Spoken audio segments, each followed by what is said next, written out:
reform, regulatory reform, helping people find jobs.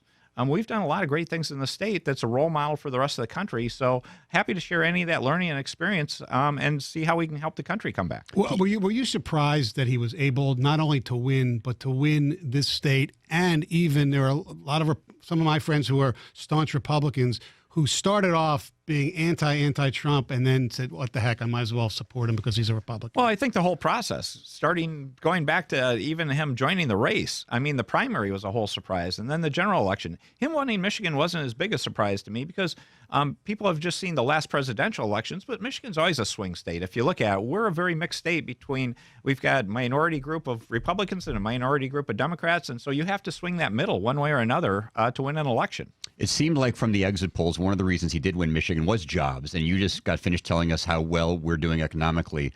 So where's the disconnect? Is it in the rural areas that you were talking about where they feel like jobs are still an issue?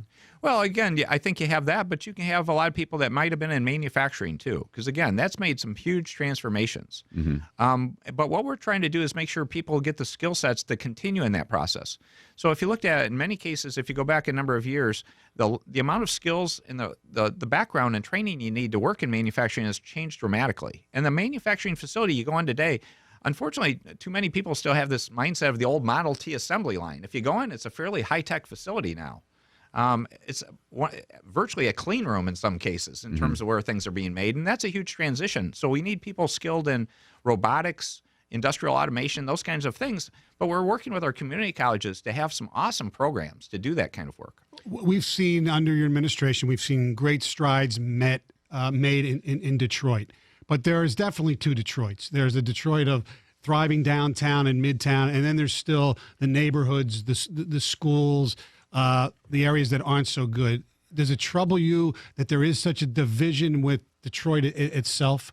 What I would say is you're going to have it come back in some fashion. And the normal approach was you're going to see the downtown area be the first to spring back. And the question is, how do you make sure that connects to the neighborhoods to also lift the neighborhoods up? And that's the process. I know the mayor's committed to that. I'm committed to working on that because it goes back to what we were talking a little bit about, this skilled training and this jobs thing. So as those positions come up, think about there's a bridge that we want to get built. That's where you're going to require thousands of workers.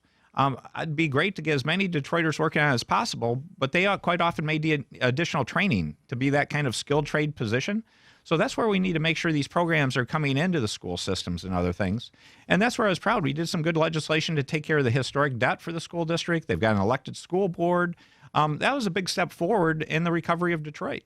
Governor Rick Snyder with us here in studio. Jamie and Stoney show on 97.1 The Ticket. Can you give us an update on Flint? I know you did an interview a couple days ago where you said it's in January. There'll be a summit in Chicago where we'll get a really good reading on where the lead levels are and where we are in the recovery process. Yeah, that's an important summit that I'm looking forward to the analysis because we've seen all the early test results and they look very promising. They have happened over the last few months. But this summit will include EPA experts, state experts, other experts like Mark Edwards, who's a national expert that's independent. And they should be reviewing the results and giving us their conclusions. And I hope that's a big step forward because you can see the healing taking place in the water system itself.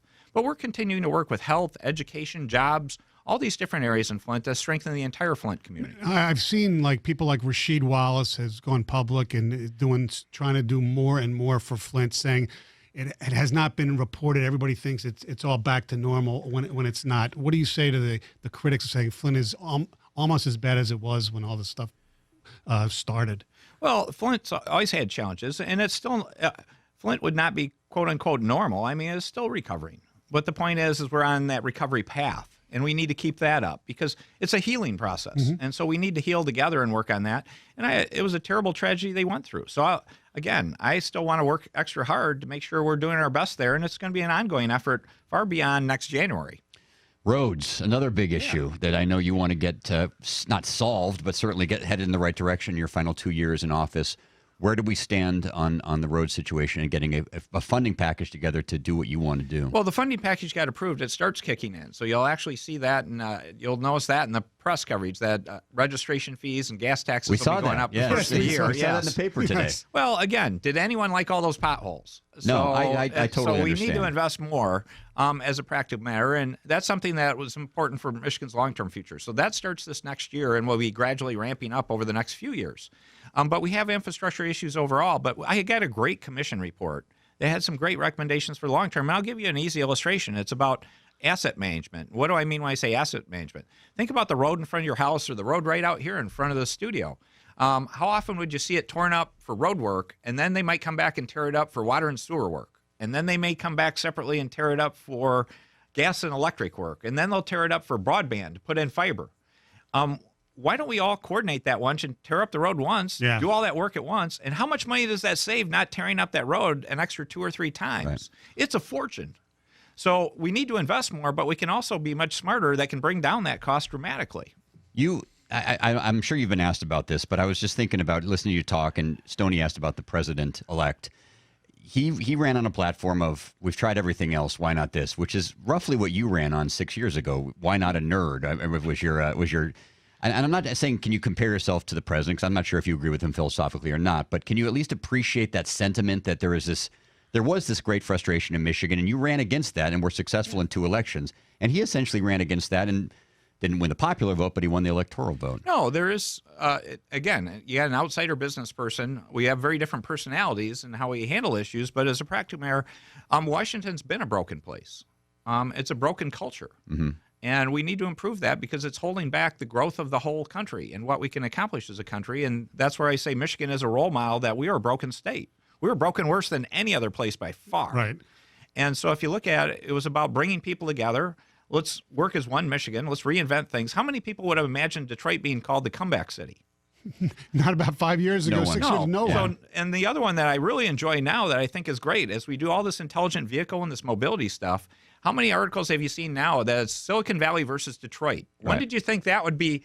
Again, it's like the big football game. I'll Right. take that competition any day to say, if you want to line us up in a competition, put us against Silicon Valley. And the point is we're winning on the intelligent vehicle stuff. Yeah. Speaking of football, what's going to happen first? The Lions winning a Super Bowl or I-75 being done?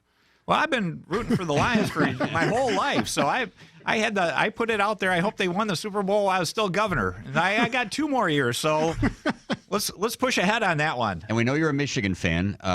Jim Harbaugh through 2 years. Have you had a chance to meet Coach Oh Harbaugh? yeah, no, I've met the coach. Do you like him? It's great. Yeah, He's an interesting guy, isn't he? He is a football. Yeah, 110% football guy, which is wonderful in a coach. Yeah. And so it's been exciting to see the program come back.